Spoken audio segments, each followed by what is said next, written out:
जुनून का ये दिन आज याद कर लीजिए, इसको नोट कर लीजिए।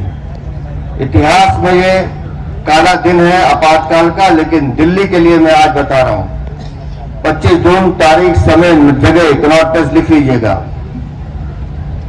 अगर हम सब ने ठान लिया और दिल्ली का एक एक दरवाजा खटखटा दिया और अपने दिल्ली वालों को यह बता दिया कि अब नरेंद्र मोदी का सिपाही दिल्ली में मुख्यमंत्री होना चाहिए, तो जिस दिन दिल्ली विधानसभा के चुनाव होंगे आप में से कोई एक मुख्यमंत्री बनेगा, उस दिन फिर इसी स्थल पर आऊंगा आप सब लोगों का अभिनंदन करने और आपको याद दिलाने कि ये प्रण हमने आज के दिन यहाँ लिया था। हम सब तेजस्वी भाई को सुनना चाहते हैं, इसलिए मैं बहुत विनम्रता के साथ आपको आमंत्रित भी करो और चाहूंगा जोरदार तालियों से उनका अभिनंदन करें। श्री तेजस्वी जी।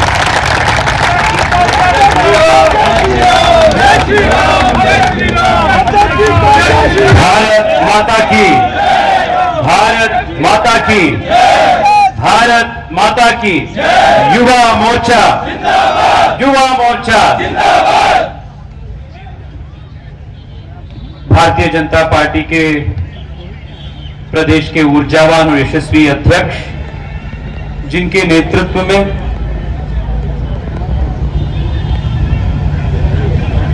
दिल्ली के 7 सीटों पर भारतीय जनता पार्टी के ऐतिहासिक जीत हुई है, ऐसे वीरेंद्र सचदेवा जी को युवा मोर्चा के पूरे टीम की ओर से मैं बधाई देता हूं और उनके प्रेरणादायी काम के लिए पूरे युवा मोर्चा टीम आपके साथ, आपके पीछे खड़े हैं।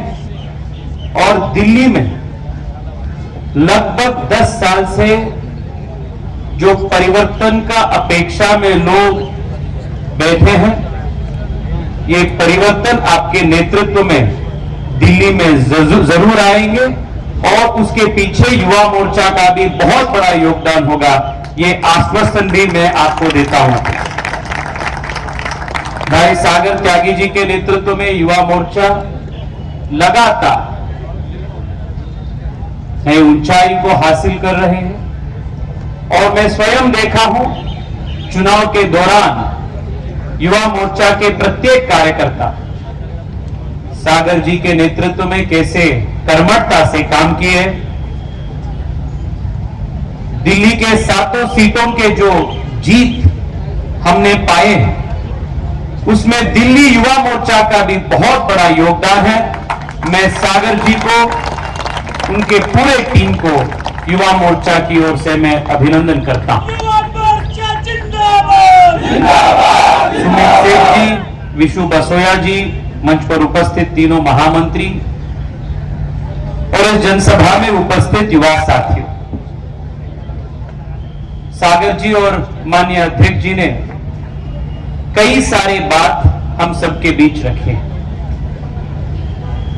आप ये प्रदर्शनी का भी अध्ययन किए।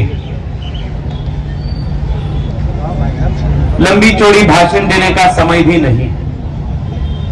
3-4 ही चीज मैं आप सबके बीच रखना चाहता हूं, क्योंकि हम सब जो यहां इकट्ठे हुए हैं, हम सब अधिकतम युवा हैं और हम सब के ऊपर इस देश के जो संवैधानिक लोकतंत्र का परंपरा है, इसको आगे लेकर जाने का एक बहुत बड़ा जिम्मेदारी हम सब के ऊपर है।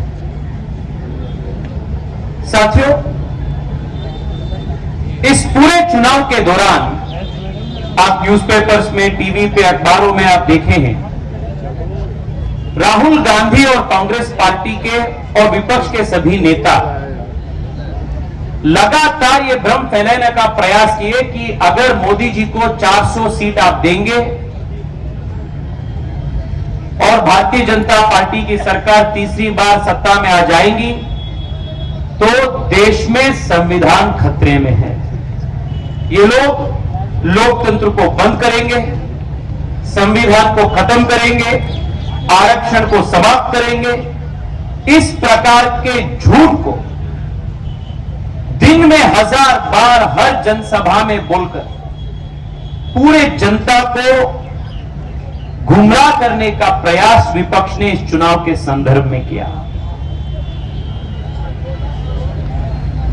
और यह भी हम मान सकते हैं कि कुछ हद तक इस भ्रम फैलाने में विपक्ष सफल भी हुआ है।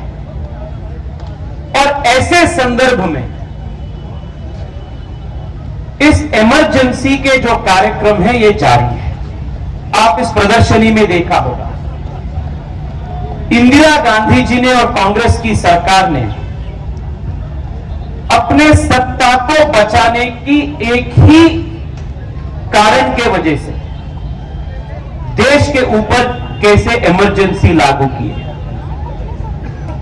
इमरजेंसी लागू करने का मतलब यह होता है कि देश में जो संविधान प्रदानित जो फंडामेंटल राइट्स होता है, लिखने का हो, बोलने का हो, 10-15 लोग ऐसे खुले मैदान में एकत्रित करने का हो, ऐसे सभी फंडामेंटल राइट्स को कांग्रेस पार्टी की इंदिरा गांधी जी के नेतृत्व वाली सरकार देश की जनता के हाथ से छीन लिया।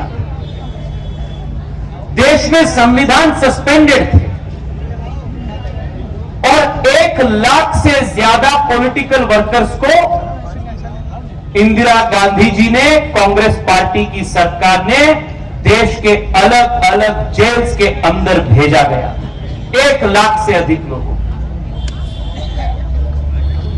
और आज देश में लोकतंत्र जिंदा है, संविधान जिंदा है, तो इसके पीछे भारतीय जनसंघ के, भारतीय जनता पार्टी के और राष्ट्रीय स्वयंसेवक संघ के लाखों लाखों कार्यकर्ताओं का तपस बलिदान कारण। ये सच्चाई को आज के जमाने के युवाओं तक पहुंचाना और उनको बताने का जिम्मेदारी युवा मोर्चा के प्रत्येक कार्यकर्ताओं के ऊपर है। साथियों, कल आप सब देखे होंगे पार्लियामेंट में शपथ ग्रहण का कार्यक्रम हो रहा है और ये विपक्ष वाले सब हाथ में कॉन्स्टिट्यूशन, हाथ में कॉपी लेकर एक बहुत ड्रामा करने का प्रयास किया। मैं देख रहा था, इतना विडंबना चल रहा था।